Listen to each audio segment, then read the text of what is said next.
স্পষ্ট কোরআনে সূরা আনামে মানা করে দিচ্ছেন, তোমরা অন্য ধর্মের মানুষদেরকে কখনো গালি দিবে না বা অন্যভাবে কথা বলবে না। যেভাবে আমার নবী ইসলাম প্রচার করেছেন, আমাদের আচার ব্যবহার তেমনই হওয়া উচিত।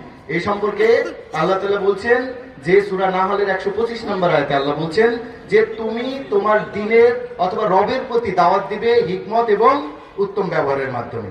আমাদের ব্যবহার ভালো হতে হবে, তাই তো? আমি শেষ করি একটা কথা দিই, সেটি হচ্ছে আমাদের সন্তান, অর্থাৎ আপনাদের সন্তান যারা স্কুলে যায়, লেখাপড়া করে, তাদের দিকে একটু খেয়াল রাখবেন। তারা কখন স্কুলে যায়, স্কুল থেকে বাসায় ঠিক মতো আসে কিনা, এটা একটু দেখবেন। মনে রাখবেন, শুধুমাত্র নিজে ভালো কাজ করেই এইখান থেকে চলে আখিরাতে আপনারা জান্নাতে যাবেন, বিষয়টা তা না।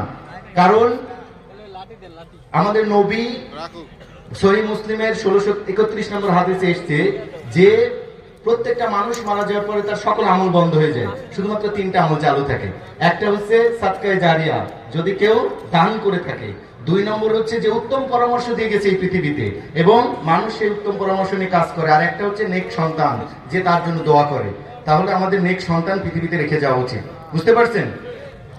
ধন্যবাদ সবাইকে। আমি দুঃখ প্রকাশ করছি, অনেক সময় নিলাম। একটা কোরআনের একটা বাণী দিয়ে আমি শেষ করতে চাই। এই পৃথিবীতে আমরা দীর্ঘদিন বেঁচে থাকবো না, অনেকের দাদা এবং বাবাও বেঁচে নেই, আমরা চলে যাব। আপনাদের প্রতি অনুরোধ, আমাদের কাছে অনেকেই বিচার নিয়ে আসেন যে স্যার আমার বাড়ি থেকে বের হতে পারেন, একটু রাস্তা দেয় না, আটকাই দিয়েছে, অথবা অমুকের জমি দখল করে নিয়েছে। এই বিচার করতে করতে আমার দিন শেষ হয়ে যায়। আমার প্রশ্ন হচ্ছে, এই পৃথিবীতে বেঁচে থাকবো কয়দিন? এই সব নিয়ে তো আমি চলে যাব না, যাবো কি? হ্যাঁ, কেউ কি নিয়ে যেতে পারবে তার এই জমি? এই যে 1 হাত জায়গা ছেড়ে দিলে একটা মানুষ বাড়ি থেকে বের হয়ে যেতে পারে, এটা কি এতটুকু স্যাক্রিফাইস কি আমরা করতে পারি না নাকি? হ্যাঁ, সবাই মারা যাবে পৃথিবীতে নাকি? আল্লাহ তাআলা কোরআনে সূরা আল ইমরানের 185 নম্বর আয়াত এবং সূরা আনকাবুতের 57 নম্বর আয়াতে বলছেন যে আল্লাযী খালাকাল মাউতা ওয়াল হায়াতা সুম্মা ইলাইনা তুরজাউন, অর্থাৎ প্রত্যেকটা প্রাণী মৃত্যুর স্বাদ গ্রহণ করবে এবং সবাইকেই আল্লাহর কাছে ফিরে যেতে হবে। সুতরাং এটা মনে রাখতে হবে, আমাদেরকে ফিরে যেতে হবে।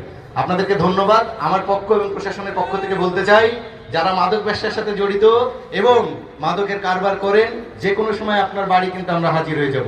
আর্মি সহ বাংলাদেশ পুলিশ সহ সকলেই হাজির আছে। আমরা কিন্তু অভিযান চলছে, এই জন্য সবাইকে অনুরোধ করছি। আর যারা পিতামাতা আছেন তাদের অনুরোধ করব, দয়া করে আপনার সন্তানদের দিকে একটু খেয়াল করুন। আমরা চাই তারা ইসলামী শিক্ষা এবং শাসনে মানুষ হোক এবং শান্তি বজায় রাখুক। আল্লাহ সকলের মঙ্গল করুন। আপনাদেরকে অনেক ধন্যবাদ। আমরা সিংড়া উপজেলা প্রশাসনের পক্ষ থেকে আজকের এই আয়োজক কমিটিকে অনেক ধন্যবাদ জানাচ্ছি। আমাকে এখানে আমন্ত্রণ জানার জন্য কৃতজ্ঞতা প্রকাশ করছি। আল্লাহ হাফেজ, আপনারা সকলেই ভালো থাকবেন। আসসালামু আলাইকুম রহমতুল্লাহ। ধন্যবাদ জনাব মাজারুল ইসলাম সাহেব স্যারকে, অসংখ্য ধন্যবাদ, অসংখ্য ধন্যবাদ। এখন পাগড়ি পরাচ্ছেন